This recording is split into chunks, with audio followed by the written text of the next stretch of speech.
বাসর ঘরের সাজ কেমন হলো, আর বরের সামনে দেয়া সাগরানাটাও কেমন হয়েছিল, এবং পুরো ভিডিও জুড়ে আমাদের বর বউকে বাড়ি আনা এবং মালা বদলের মজার ভিডিওটি, এবং বাড়িতে এনে বাসর ঘরের সামনে বউকে দাঁড় করিয়ে টাকা আদায় করার পুরো ভিডিও থাকছে আপনাদের সামনে।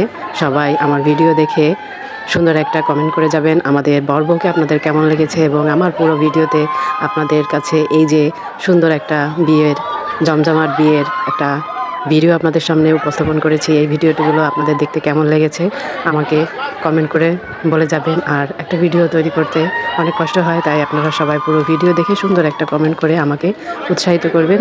সবাই পুরো ভিডিও দেখুন, ভালো লাগলে লাইক কমেন্ট শেয়ার করে পাশে থাকুন, দেখতে থাকুন পুরো ভিডিও। আল্লাহ হাফেজ।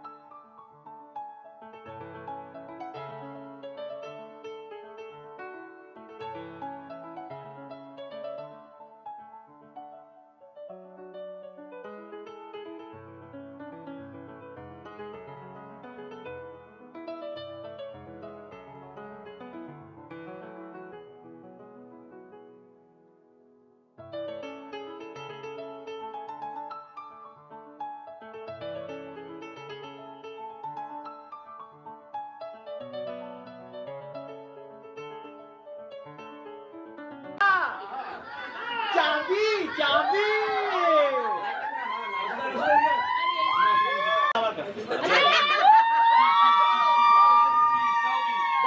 সিকিউরিটি আমার কাছে। ছেড়ে দাও, ছেড়ে দাও। আরে বর্মা বলছে ছেড়ে দাও। এই লাইট কে বন্ধ করলো? পুরো ৫,০০০ টাকা দিয়ে ঢুকতেছে, সব ভাই হও তোমরা।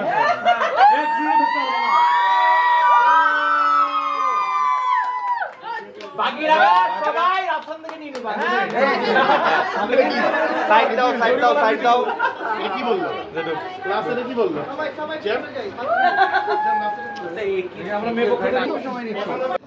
আর এগুলো ছিল বরের শ্বশুর বাড়ি থেকে, মানে আমাদের বউয়ের বাপের বাড়ি থেকে আসা সকালের নাস্তা। আমরা পরদিন সকালে বর বউকে নিয়ে সবাই মিলে এই নাস্তাগুলো খেয়েছিলাম, এবং সেই ভিডিওটাও আপনাদের সঙ্গে ছোট্ট করে শেয়ার করে দিলাম। ঢাকায় এভাবেই মেয়ের বাড়ি থেকে পরদিন সকালে মেয়ের শ্বশুর বাড়িতে নাস্তা নিয়ে আসে, এবং ছেলে যেদিন যায় সেদিন ছেলে পরদিন সকালে শ্বশুর বাড়ির জন্য বাজার করে। আপনাদের কার কার বাড়িতে কী কী সংস্কৃতি আছে বিয়ে উপলক্ষে আপনারা সবাই কমেন্ট করে জানিয়ে যাবেন। ধন্যবাদ সবাইকে।